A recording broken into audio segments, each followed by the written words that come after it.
Hello, everyone. This is another episode of Let's Talk Sports with Tim McCain, and I'm here with Keli Foster. She is a former basketball player, actress, model, YouTuber, and she came all the way down from Virginia to come speak with us. So, thank you, Keli. How you doing today? Of course, I'm doing well. How are you? I'm doing good. Doing good. Glad for you to be here. So, I know right now you're in YouTube and you're modeling and stuff like that. Mm-hmm. Before that, you were a basketball player, and you were also a soccer player. So. Yes.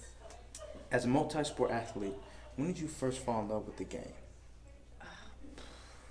I don't really know like the moment that I realized like I really loved basketball and soccer because from a kid, like my parents were in the military, so I was in Germany for a while, and I was playing sports over there. I mean, I don't really remember that well. And then came back here and on base and stuff like that, and it was always just like fun. It was camps. I spent my summers in like summer camps and basketball camps, soccer camps, like all that kind of stuff. And then when I got to middle school, that's when other people who were playing like AAU and more competitive level basketball and soccer started to notice me and be like, oh, she's good. Like she can go, do this and that. Because my parents didn't know anything about it. And I wouldn't have known. I was perfectly content where I was type of thing.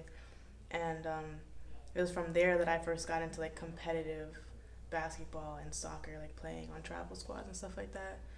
And yeah, I mean, it kind of just happened. I don't know. Yeah. And then it was just like, we're here. So, it's either you make the investment.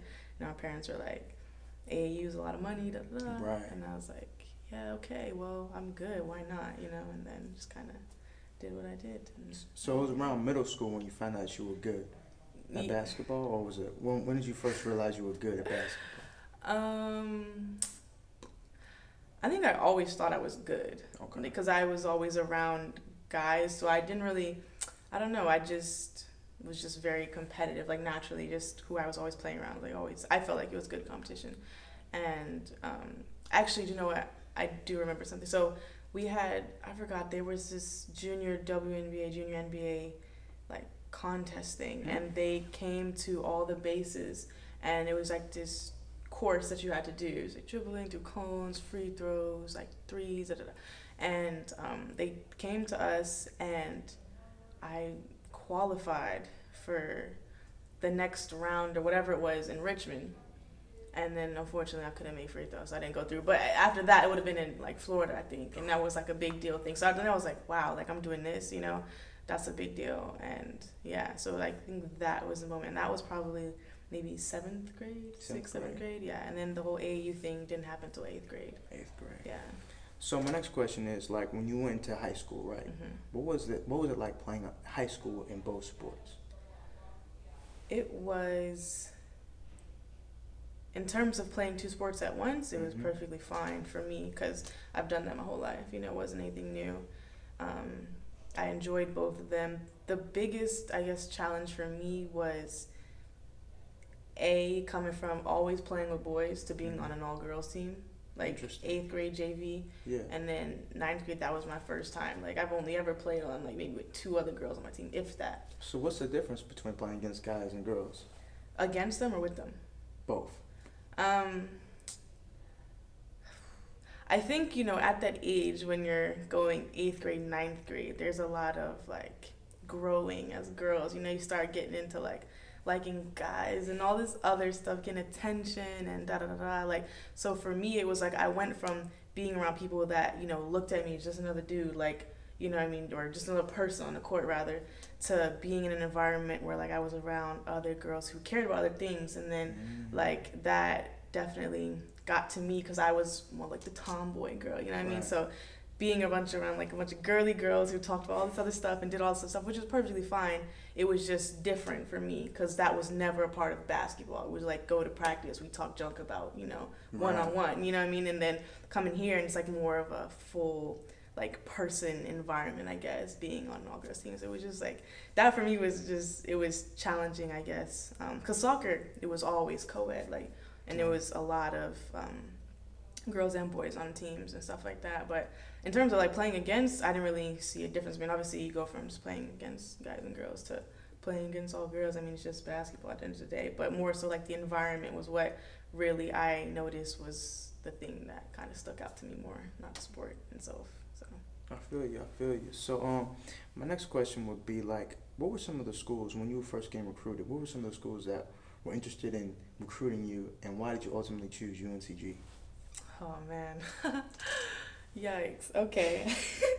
So initially, um, I had maybe like UNC early looks, like early wow. interest, yeah. Nothing crazy. I wouldn't, run around saying, "Oh, got looked by UNC," but if you're asking, UNC like Seton Hall, Sacred Heart. Check you out. Oh my goodness, a lot of schools like very up north. Mhm. I forget some of the names of them, and then some Florida schools. Uh, man, A I lot. feel bad. A lot. Basically a lot. There was a lot of interest, like, cause when you're getting AU, I mean, I feel like a lot of them just send letters out, to Mhm. players. It's like fill out this questionnaire, you know what I'm saying? Kind of just like preliminary stuff, and then it's after they see you play, that's when you start getting proper interest, And so it was just a lot at one time. So in my mind, there's just a bunch of schools, and then obviously the one as a kid, you just arrogant, you know what I'm saying? So it's like Yeah. you just only want to go to the school you see on ESPN all the Right. time and all this other stuff. You're only paying them mind like you're some hot commodity or something like that. So I definitely. Why not? It's only one experience, right? I mean, yeah, why but not feel that mentally way? I didn't go about it the right way. Oh, But okay. yeah, no. So it was a lot of schools, but I'd say like proper interest. I really remember A&T offering Sacred Heart, I believe, Mount St. Mary, I believe. Oh, there's a school in Florida, and that would have been like my second choice. Actually, that would have been one of my choices. Was it Florida International or something? Like No, it was. Oh, man, it's really blowing me because I promise as soon as I walk out, I'm gonna remember. It's gonna irritate me, but No, you good. yeah, that school. I feel like Maryland Eastern Shore. Yeah, I feel like those are ODU. Definitely interested, but I blew that with my attitude. Oh, what? Yeah. What do you mean? It was team camp. Team Okay. camp, man, and we were at ODU. Actually, the head coach UNCG now, Coach Mhm. Trina, she was an Oh, assistant wow. at ODU at the time. Yeah, Okay. because Coach Barefoot was still there, and team camp. So she had been interested because I had been going to their individual camps and elite camps and stuff like that. And like I said, early interest, and then it came time around when they started offering, and so it was kind of like in my class of people who were trying to play in college. It was two Right. other girls. They went to Hampton High School, which just means nothing, but they both got offered, and I was like, bro, what's going on? You know what I mean? And then through the grapevine, I hear like I would have been in the mix of that with my attitude at team camp, and I remember because we were playing and. The way they did it was weird. It was like 1 20-minute half or something stupid. Like the rules were stupid because I was team camp, and I don't know. We were playing Maury, and was it Maury? I don't know, but they would hold the ball because Oh, wow. there was some rule that made that like okay. They would just hold the ball. So and they pass weren't it. good, basically. No, they were They good, were but they good? were Okay. petty. Like their coach was next level petty. Huh. Yeah, like so. I just remember it was just a mess. That I mean, I don't regret it. You feel me? Learned a lot, but Yeah. definitely that. I don't think anybody would have had a calm attitude with that. Just holding the ball. Like the score was probably like Right. 3-1. Though, yeah, like Man. it was bad. It was just annoying. So definitely. So what led you to choose UNCG? So A&T offered. A lot of schools were they were sending me interest stuff and everything. And my mom was really big helping me like sort through that and like email and all this sort of stuff. But A&T had offered, and then UNCG was expressing interest, and I had not even heard of UNCG before they even like sent me a letter. I was like, yo, there go my dreams of like UNC, like I thought at this point like UConn was kind of because they recruit so early, you know what I Right. mean, like those big schools. I mean 8th grade, you're going type of thing. Yeah. So I was like, all right, just see what happens, blah, blah, blah. And I tried to keep my options open as long as possible because I was like, I don't know anything about this UNCG school. And I was so irritated, like, mentally just with the fact of, like, things just weren't going how I ever imagined them and how people would, like, gas me up to make it seem like they would go type of thing. Oh, wow. Yeah, so A&T had offered, and then UNCG started expressing interest. And my mom, UNCG was really on me, though. I remember it was Coach G. and he was always calling saying, hey Keli, like da da da da, we'll be here, we'll be there at this tournament, da da da, yo, you should come visit, blah blah blah. And I was like, yeah, cool. And I didn't really know, like, how am I supposed to plan to visit? I don't drive, you know what I'm saying? Nothing, like, I don't know anything. And then A&T had offered me, and A&T was cool because the Coach Siobhan Earp, she was family to, she was like maybe an aunt to a girl that I played with. So, like, I kind of already knew of her and everything. She knew of me. So I was like, okay, cool. I get down there, go to A&T, did not like it. I went on, yes, I didn't like it. It was just concrete to me. It was just like, there was no trees, no grass. I was like, absolutely not. I cannot do it. It was just construction everywhere too. And I was like, oh, wow. And then I've never been on a college campus, like, properly, like, seeing the whole thing, you know, aside from maybe just the gym. So I didn't realize, you know, how big and, like, this was going to be my environment type of thing until I got there. And I was like, absolutely not, can't do it. And so then we left there and went to UNCG and walked around that campus. And I remember... Beautiful. Yes. And I remember walking around like this, my arms crossed, just like taking everything, just mentally being like, I cannot believe this is where I am right now. Like, this is what's going on. Like, I'm down to like my last two options. And it was crazy because little did I know, like, A&T, a girl was going to commit. Like, she ended up committing before me. So they called me and they were like, yeah, we have to, you know, take your offer back because somebody else committed, right? And so now, like, I'm humbled, you feel me? Because I was just at UNCG walking around like I didn't want to be there. I mean, I did want to be there, and I was taking it all, and I was like, wow, this is everything, but it wasn't what I thought it would look like, you know what I mean? Mm-hmm. So it was like, school was beautiful, people were amazing, very nice, very welcoming. You know, the coach at the time, like, she was just mentally, like, I thought, okay, yeah, like, this is what I want. Like, she's just like my dad, like, in terms of the way she thinks and moves, all this stuff, but it just wasn't packaged in like a UNC or something. So mentally I was like, you know what I mean? So got home, got that call from A&T, and I was like, I remember being at school, it was right before soccer practice, and I was like, yo, this is crazy. And then UNCG, they ended up offering me that day too, so I was like, take it. Got it. I'm coming. Like, pretty much. It is what it is type of thing. Yeah, for sure. So I already knew I was going to, and then on my official visit, that's when I committed and just signed everything. And that's amazing. Yeah. So what was your experience like playing at UNCG? Because you played for 2 years, your freshman and your sophomore year? Yes. What was that and like? Half of my junior year. Half your junior year. What was that like playing at UNCG? In a nutshell. Yeah, playing in college was cool. Playing in college is like a dream come true. Definitely, you know, just having... you know, people, like, when kids look up to you and stuff, you know, because you just were that kid, you know, 6 months ago. And, you know, being able to just be in a position where you can actually share what you know and your experience and stuff like that. But in terms of my personal experience, like, it didn't go as planned. Like, everything, honestly, nothing went as planned. Right.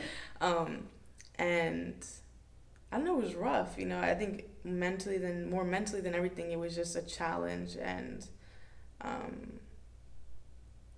don't know, it wasn't the best challenge. Like, the thing is, for me, it wasn't that I just like gave up and just quit and like, because it was hard. It was just like mentally draining. Like, literally walking the gym, I'd be shaking, like, scared.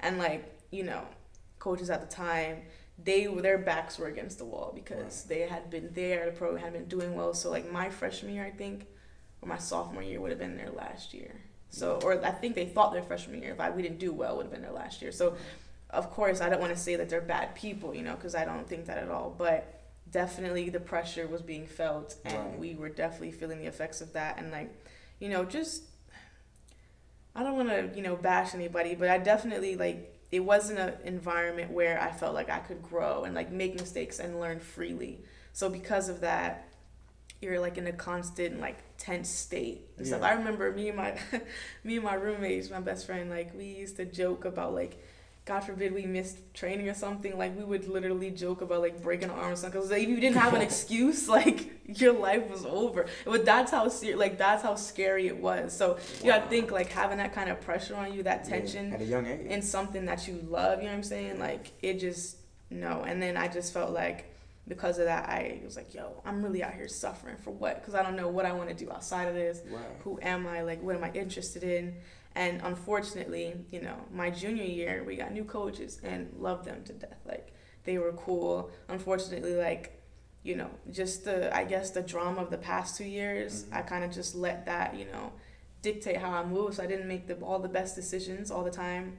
And then on top of that, it would just like, I don't know, I'm the type of person, if I walk in a room and I get punched in that room, every time I come back, I'm going to feel that energy, you know what I mean? Right, yeah, so yeah. it was just like walking in that gym, no matter who else was in there, you know, how nice or great they were, like, I just would be tense for no reason, just stressed. I just couldn't do it. Well, I'll say this about you. You always show support. Even Yeah, when you right. left, even when you left playing, like I would see you always in the stands, Oh, yeah. always on the, Ducked always on the up, top, yeah. yep, always over there, always For sure, supporting. for sure, So, yeah. but that actually leads to my next question. What was it like transitioning from playing the sport that you love to figuring yourself out, finding yourself? What was that experience like for you? Man, it's ongoing, and it was so hard. I mean, it's still hard to this day, because, you know, you see, I don't know, I think when I stopped playing, it was like, at first I was on this high of like, I made a decision for myself, you Right. know, like, I this remember is those what I feel. conversations. Yeah, We had yeah, yeah. And I conversations. was like, I was so headstrong about it. Like, everybody was like, oh, you sure you want to stay here? Da, da, da. Because originally I was going to go to Morgan State. I remember. And I decided not to and just stay and just be in school. And like, I think for me, there was a lot of pride in it, because I'd always been raised like, you start something, you finish it. So it's like, don't quit, you know, don't give up. And so for me to make a decision, like, I never said I quit the team. I would be like, I left the team. Jesus Christ. Yeah. There we go. Turn this. Go town. This podcast guy. I know better. Right. You feel me? Okay, But, so dang, train of thought. no, it was more about transitioning from Oh, yeah. college. I mean, it's just hard, because your whole identity in life is in sports. Like, when I came here, I was a student athlete first. I mean, that was the first T-shirt I got. It wasn't like a UNCG, you know, sword. You know what I'm saying? So everybody that I met, you know, had relationships with, even where I would go for help, was centered around athletics. And so to leave that, it just felt, I think, like, my own insecurity about having given up and quitting that team definitely made it hard for me to just be a person, because me stopped playing, my worth went with it, my confidence went with it. Like, I literally used to walk with my head down all the time, like, stop putting on clothes, stop talking to people. But in my mind, they were not talking to me, because I wasn't an athlete anymore. Like, even in relationships, it was just like, wouldn't want to go anywhere with people, because I'm just like, nah, like, it's an athlete thing, you know. And it was just really just a time of like total just lost my mind kind of thing. And yeah, it was really hard. And I think, I mean, honestly, I'm just now being able to pick up a basketball and, like, you know, like, walk around in the gym with people who know I played in college and knew I stopped playing, and be okay with that. You know what I mean? Yeah. Just now. And I've been out of school for a year. Like, I literally, yeah, after that, I wasn't around the gym. Like, you saw me, I'd be in the stand, like, in the cut somewhere. You don't see me, you know. Wouldn't be in a wreck unless it was late, you know what I'm saying? It wasn't hanging around the same people, like, all types of stuff, because it just was just mentally just so, I don't even know, really. I mean, I feel like, from my perspective, from the outside looking in, I felt like you found yourself. You know what I'm saying? Because I felt like you did stuff on YouTube. You're doing stuff. Yeah, you know what I'm yeah, saying? for Like, sure. you were. I felt like for the YouTube, you found your creative side. Yeah. You know what I mean? Watching some of your videos. Explain like what led you to like do YouTube. Trying to run away. Like, what was it? The year that I left the team, see, I'm still saying left the team, but the year that I stopped playing, like, I went through a lot, like, socially with my friends, you know, and I allowed, like, the way that they would talk to me and the things that they would say about me get to me, and I thought, okay, if I get on the internet, I'm going to find people that think the same way as me, you know, like, so in school and in person, I would, like, change. I was, like, people used to joke me, say I'm so emotional and all that sort of stuff, and so I'd get around them and try and go hard, just getting my feelings hurt at the end of the day, like, going home, you know, being whatever, and so I was like, yo, if I just, like, make a YouTube channel, I'll just find people that are, like, the same way as me. Interested in the same things, think the same way, blah, blah, blah. So that's where it started.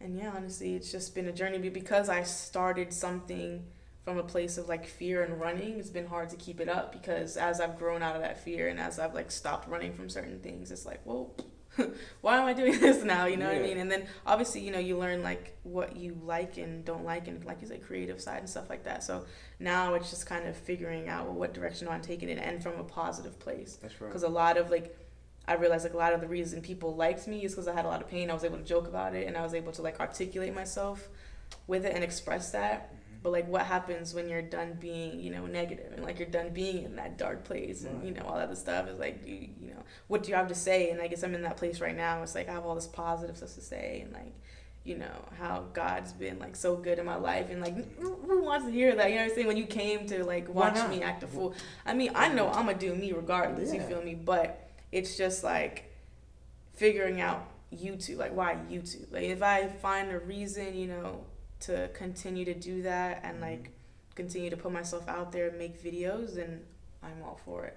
But it's just got to come from a place of love and like complete joy and for fun of it, like not for attention, not for like to prove something to somebody. You know what I'm saying? Not to like make any sort of money. Just 100% like joy, happiness. This is just what I want to do whenever I want to do it, type of thing. When it gets to that point, I'm all for it. But until then, I refuse to do it like halfway. You know what I mean? So Respect. So now you're in modeling. Yes. What's that process like for you?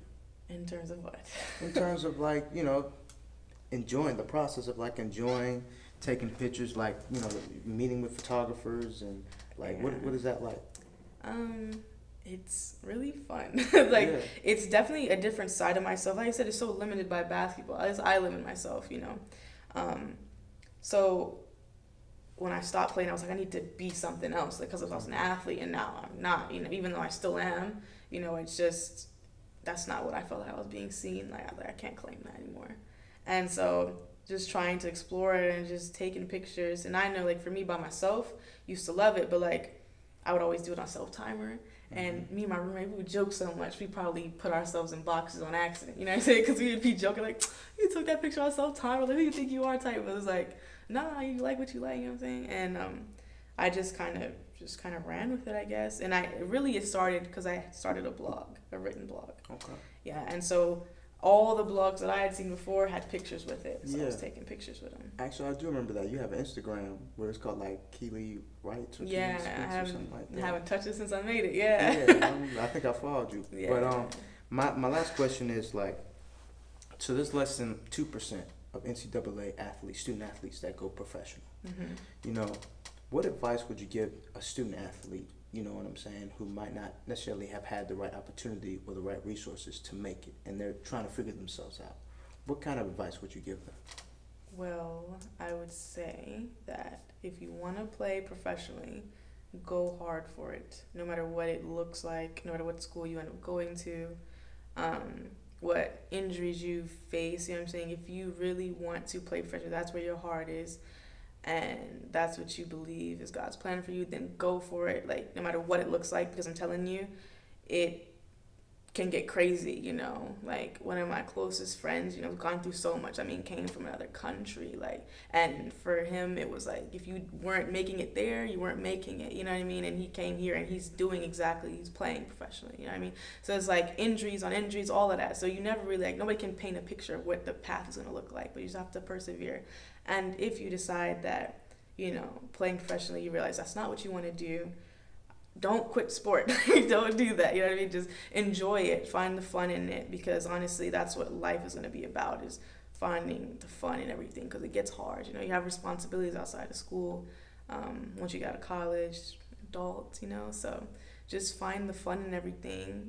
Keep God first. Just really focus on who you are. Don't get wrapped up in boxing yourself up with any one label or position or thing, because I'm a sporty person, but I also like modeling and acting and music, so it's like all these things. At one point you couldn't have told me that I would do all of those at one time, so definitely just have fun with life.